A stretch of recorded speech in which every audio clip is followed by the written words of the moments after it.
কালি ফুৰি মেলি আহি ঘৰ পালোহি আৰু ফুৰি মেলি আহিলে জানে নহয় বহুত কাম হয়। তাৰপাছতে আজি সেইকাৰণে উঠাও দেৰি হ'ল অকণমান।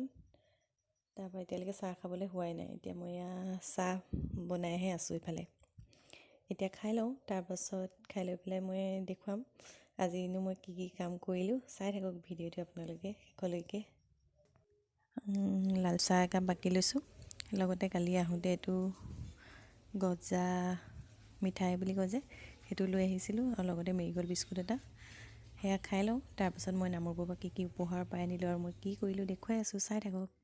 এইজোপা ফুলো মই নামৰূপৰ পৰা উপহাৰ হিচাপে পাই আনিছোঁ। মই এইটো পাকঘৰলৈ সোমাই যোৱা মানে দৰজাখনৰ চুকতে এনেকৈ লগাইছোঁ। আৰু এইখিনিও হয়, এইখিনি পাতাবাহাৰ হয়। ৰাতিপুৱাৰ পৰা মই এইখিনিৰ লগতে লাগি আছোঁ আৰু একদম মাটি খন্দাৰ পৰা একদম ফুল ৰুই একদম ধুনীয়াকৈ সজাই দিছোঁ। তাৰপিছতে ভাল লাগে ফুলবোৰ সজাই। এইখিনিও সেই নামৰূপত মই উপহাৰ পাই নাই দেই। কি হয় মানে আমাৰ আগফালে থ'বলৈ বেছিকৈ জেগা নাই যে, সেইটো কাৰণে ফুলবিলাক মই এনেকৈ পিছফালে চোতালতে এনেকৈ সজাই দিছোঁ চববোৰ।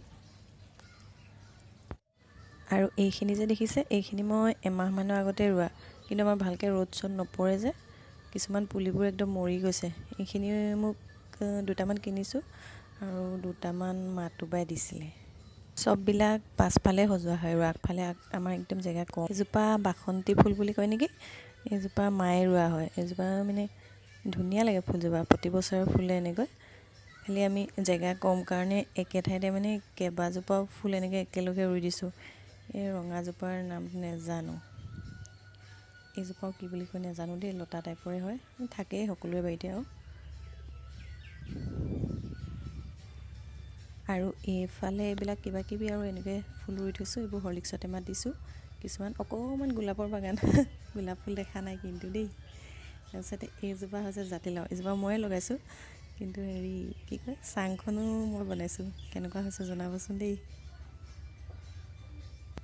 আৰু এইজোপা যে দেখিছে, এইজোপা পিংক কালাৰ এজেলিয়া হয়। এইজোপা মায়ে ৰোৱা।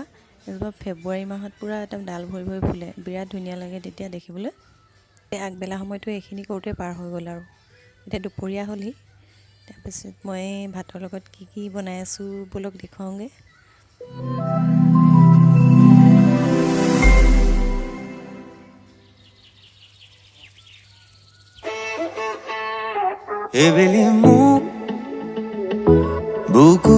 এয়া দুপৰীয়া ভাতৰ লগত খাবৰ কাৰণে ভাজিছোঁ এয়া ফুল আলু।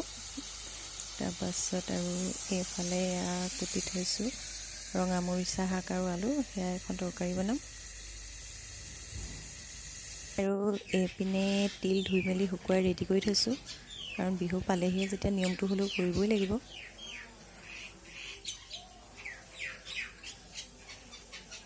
ৰঙা মৰিচা শাকখিনিত মই গোটা জিৰা, তাৰপিছত নহৰু, পিঁয়াজ আৰু কেঁচা জলকীয়া দি পেলাই ফোৰণ মাৰিছোঁ, লগতে বিলাহীও দিছোঁ। আৰু গোটা জিৰা দি ফোৰণ মাৰিলে নহয় খাবলৈ এটা বিৰাট ধুনীয়া টেষ্ট হয়। লগতে এইপিনে ইয়াক কেইডোখৰমান মাছো ফ্ৰাই কৰি লৈছোঁ। দুপৰীয়াৰ আয়োজন এয়াই মৰিচা শাকৰ জোল, ফুল আলুৰ ভাজি আৰু মাছ ফ্ৰাই। এতিয়া ৰান্ধি মেলি আজৰি হ'লোঁ যেতিয়া ভাতটোকে খাই লওঁ আৰু আপোনালোকে যদি শেষলৈকে ভিডিঅ'টো চালে তেনেহ'লে ধন্যবাদ।